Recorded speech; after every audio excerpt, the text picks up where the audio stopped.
अस्सलाम वालेकुम। आज हम लोग डिस्कस करेंगे question number 1, state and explain Coulomb's law. हमने कूलम लॉ को एक्सप्लेन करना है। वो कैसे? What is Coulomb's law? हमारे पास कूलम्स लॉ क्या है? ईच चार्ज, हर एक charge exert a force of attraction और पल्शन ऑन अनदर चार्ज। हर एक चार्ज दूसरे चार्ज के ऊपर या तो अट्रैक्शन फोर्स लगाएगा या रिपल्शन फोर्स लगाएगा, या अट्रैक्शन या रिपल्शन फोर्स लगाएगा।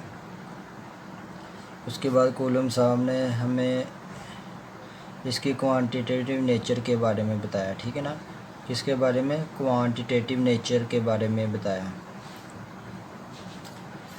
1784 के अंदर उसने हमें बताया quantitative nature of these forces.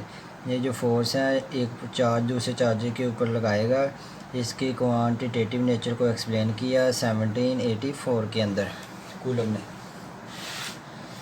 उसकी स्टेटमेंट हमारे पास क्या है? या the force between 2 point charges.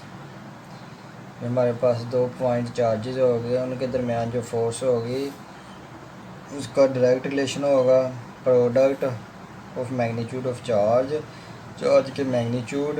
ये हमारे पास जो फोर्स है इसका डायरेक्ट रिलेशन होगा magnitude of charge and inverse होगा स्क्वायर ऑफ डिस्टेंस के।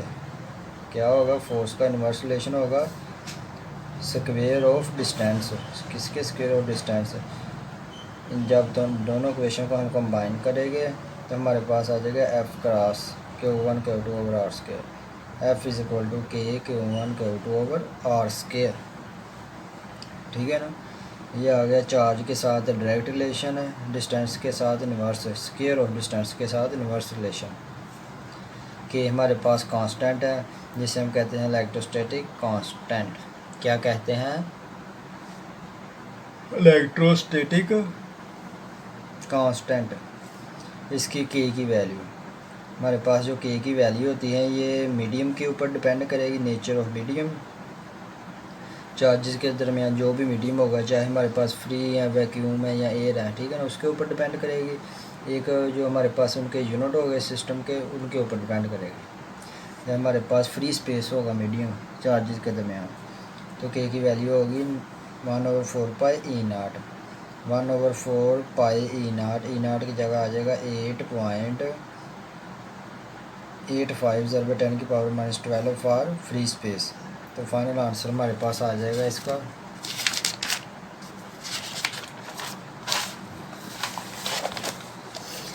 तो हमारे पास आ जाएगा जी इसका फाइनल आंसर के की वैल्यू 9 × 10⁻⁹ न्यूटन मीटर स्क्वायर पर कूलम स्क्वायर।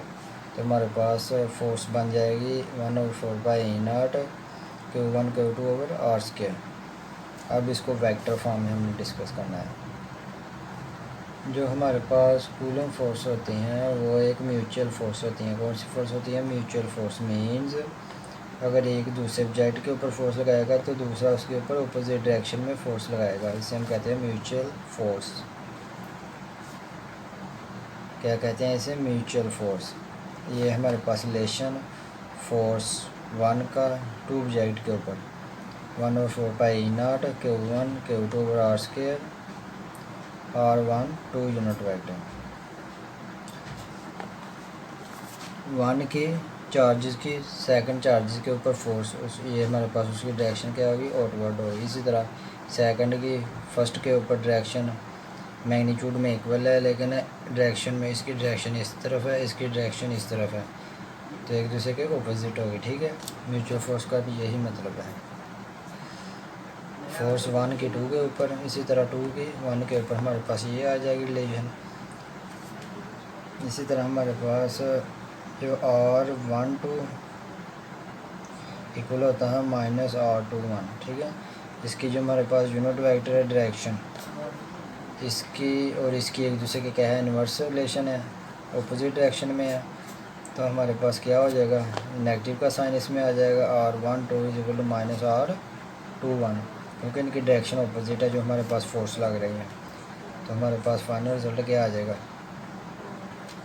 1 की 2 के ऊपर इस डायरेक्शन में नेगेटिव में तो हमारे पास 1 की 2 के ऊपर ये आ जाएगी, तो -F12 F21 is equal to -F21। इसका मतलब क्या है कि हमारे पास अगर एक दूसरे के ऑब्जेक्ट के ऊपर फोर्स लगाएगा तो दूसरा उसके ऑपोजिट में फर्स्ट के ऊपर लगाएगा। ये था हमारे पास कूलम लॉ। इसी तरह इसे हम न्यूटन थर्ड लॉ के अकॉर्डिंग भी जान सकते हैं। कैसे? न्यूटन थर्ड लॉ में क्या कहते हैं, जब एक बॉडी दूसरी बॉडी के ऊपर लगाएगी फोर्स तो दूसरी उसके ऊपर लगाएगी ऑपोजिट सेंस में, ठीक है। इसीलिए हम कूलम लॉ को कहते हैं कि ये न्यूटन थर्ड लॉ के अकॉर्डिंग है, ठीक है। अब आगे बात आ जाती है इफेक्ट ऑफ मीडियम। मीडियम का इफेक्ट हमारे पास क्या होता है इलेक्ट्रिक फोर्स में बिटवीन टू चार्जेस के दरमियान जो होती हैं। अगर तो हमारे पास क्या है जी, मीडियम है हमारे पास इंसुलेटिंग चार्जेस के दरमियान, तो इससे ये क्या करेगी, इलेक्ट्रोस्टैटिक फोर्स को कम कर देगा, रिड्यूस कर देगा as compare to free space. अगर तो इंसुलेटिंग मीडियम होगा तो इलेक्ट्रोस्टैटिक फोर्स रिड्यूस होगी बाय फैक्टर ER के साथ, जिसे हम कहते हैं रिलेटिव परमिटिविटी। तो इसका रिलेशन हमारे पास ये आ जाएगा डाइलेक्ट्रिक की मौजूदगी में या इंसुलेटिंग मीडियम की मौजूदगी में F' is equal to 1/4πE0 ये हमारे पास उसकी मौजूदगी जो डाइलेक्ट्रिक मीडियम है उसकी रिलेटिव परमिटिविटी ER, बाकी सारा रिलेशन सेम है। F' हमारे पास ये आ गया, रिलेटिव परमिटिविटी हमने बाहर कम ले ली 1/ER, तो ये हमारे पास आ गया ओरिजिनल फार्मूला फोर्स का विदाउट द मीडियम इंसुलेटिंग। तो रिलेटिव परमिटिविटी की वैल्यू हमारे पास आ गई, ये इस तरफ जाके डिवाइड हो रहा, मल्टीप्लिकेशन हो जाएगा। रिलेटिव परमिटिविटी आ गई हमारे पास F/F डैश के F/F डैश के इक्वल आ गई, ठीक है।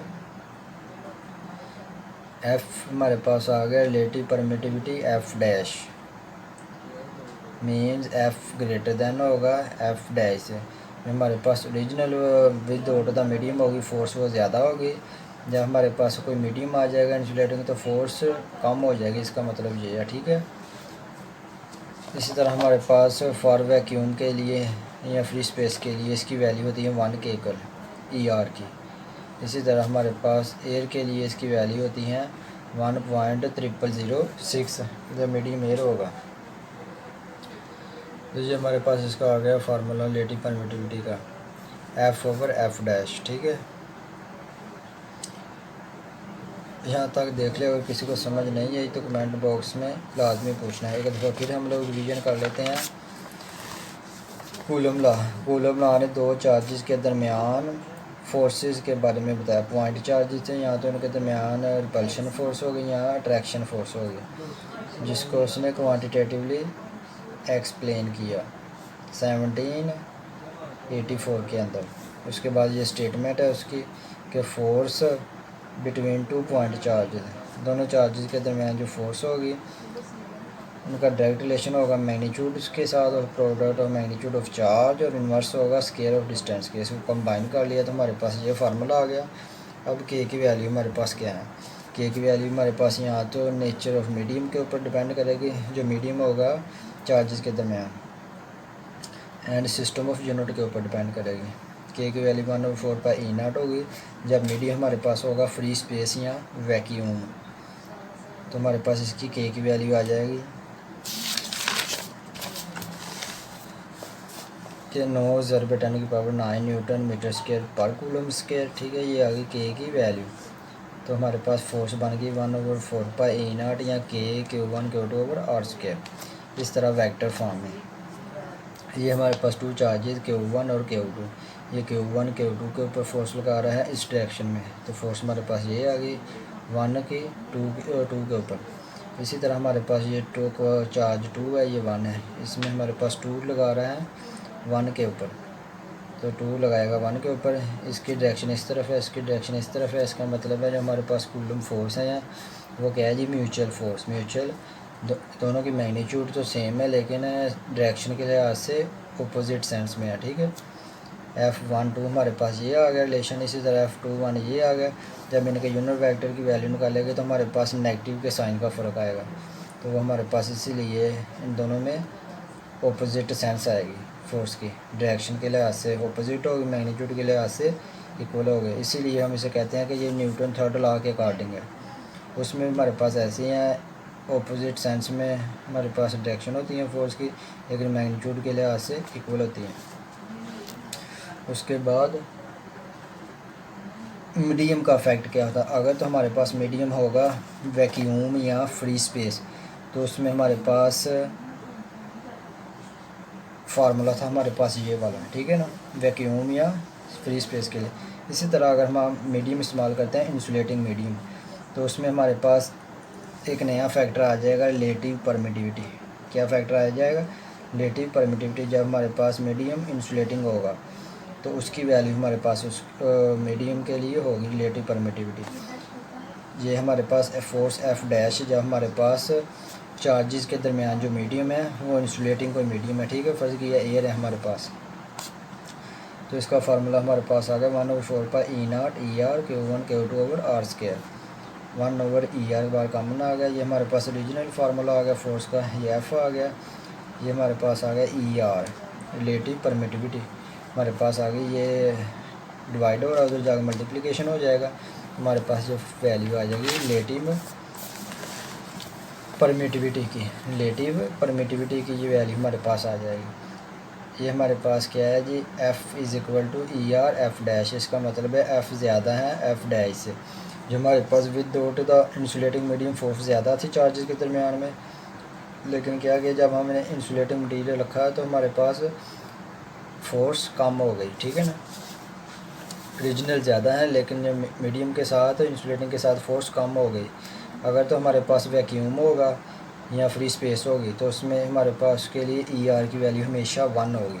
अगर तो हमारे पास मीडियम उसमें एयर होगा, इंसुलेटिंग मीडियम एयर, तो उसके लिए वैल्यू होगी ER की 1.0006। तो इसका ये हमारे पास जनरल फार्मूला आ गया रिलेटिव परमिटिविटी का F/F डैश। तो आज के लिए इतना ही काफ़ी है। अगर समझ नहीं आई तो कमेंट बॉक्स में लाजमी पूछना है। Thank you.